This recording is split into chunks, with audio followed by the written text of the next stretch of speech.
Hi, Hiram here.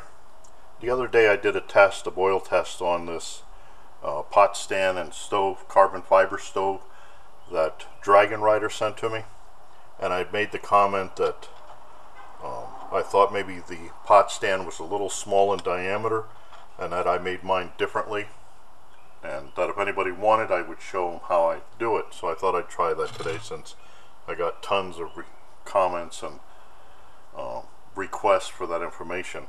Now please don't get me wrong, I'm not saying that this pot stand is bad. This is very well made, I think. It does turn out that I had it upside down, that originally this was for a stove that had a line feed going in. That's why he cut out the two bottom squares. But as far as it was made, it's real nice. I just thought the diameter was a little small. So this is like what I use. I make it out of the 1/4 inch hardware cloth, galvanized hardware cloth, versus the 1/2 inch. When I first tried making these things, you got to be real careful to try to cut them down so that they're flush, so you don't get lots of, sticking up points and stuff. He did real good on that. But then when you pull them together and you wrap them around, it tends to make the pot stand a little off center, a little off level.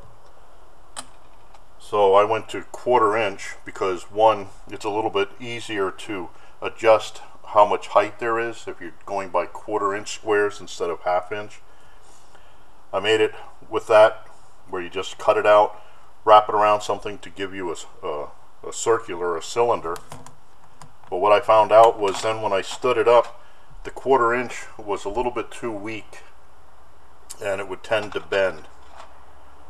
So my next thing that I tried with that was I made it 2 squares taller than I needed, and I bent over the top and the bottom row so that it reinforces the two edges. One of the reasons why I like to go with that is when you put the pot stand in your pot, when it's something like this, it's one size, period. If you want to stick stuff in it, you got to mess around with it.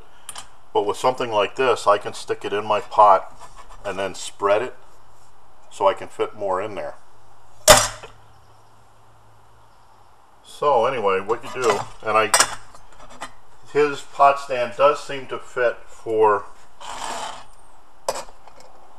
the Heine pots. Personally, I prefer short, wide pots because that spreads the flame across the bottom and transfers the heat a little better.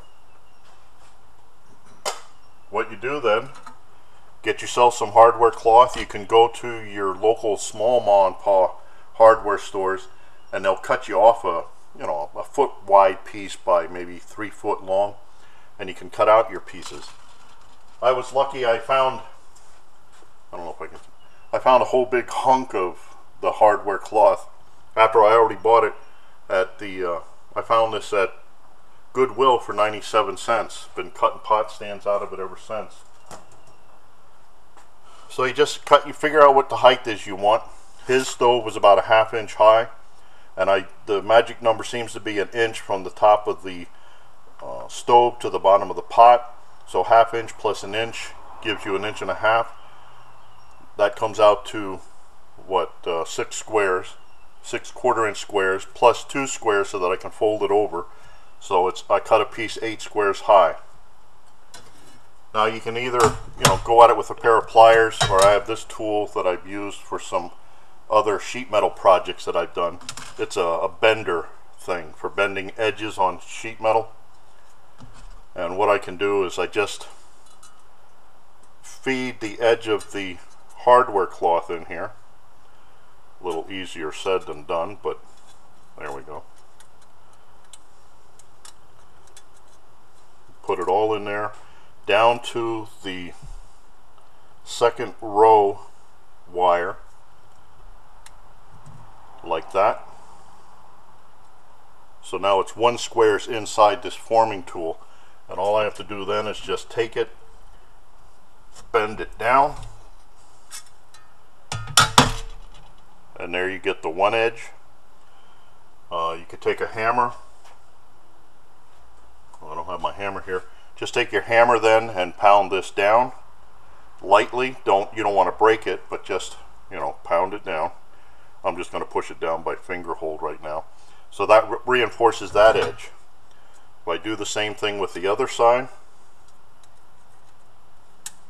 You don't need a tool like this if you're only going to make one or two. Get yourself some wood molding or something and cut 3 strips, put them together, you know, lengthwise, so that you have this hollow part here. I don't know, can you see it on this? It forms a little hollow that you can fit the webbing into, the hardware cloth into. Oops. Just put it in the middle, line it up with the edge, and then bend it over. Now I have 2 reinforced edges with a nice, you know, pieces on the top. They're not all sharp points like what you'd get from cutting it. I really should take, I don't know where my mallet is.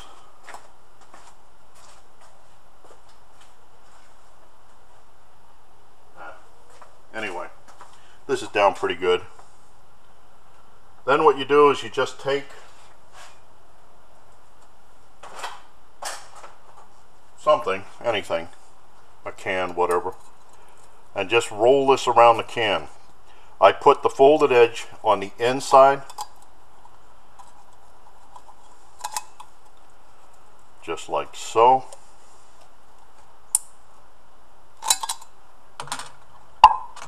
And then you just play with it some. Over time, it'll take its shape.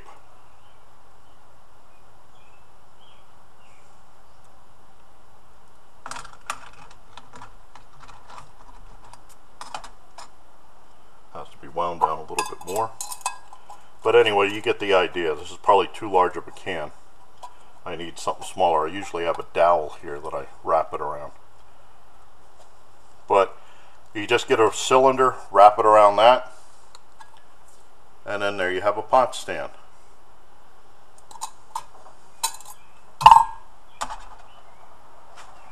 Just take it. Now that's still not formed up right, but when you put your pot on there, that'll hold it down and hold it in place. And you can see it's pretty strong. I'm pushing on that fairly hard.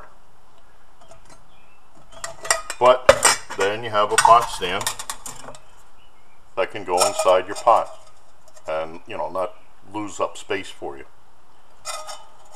So I hope that helps. I'll do a test on this now using this pot stand, which will be a little bit wider than the other one was, and see what it does as far as boiling. So again, I thank Dragon Rider for sending me this stuff to test. I look forward to your comments, questions, remarks, helpful suggestions. And as always, watch for my buddy Max. Bye now. Trails to you until we meet again. Like the trails to you, keep smiling until then. Who cares about the clouds if we're together? Just sing a song and bring the sunny weather. Happy trails to you until we meet.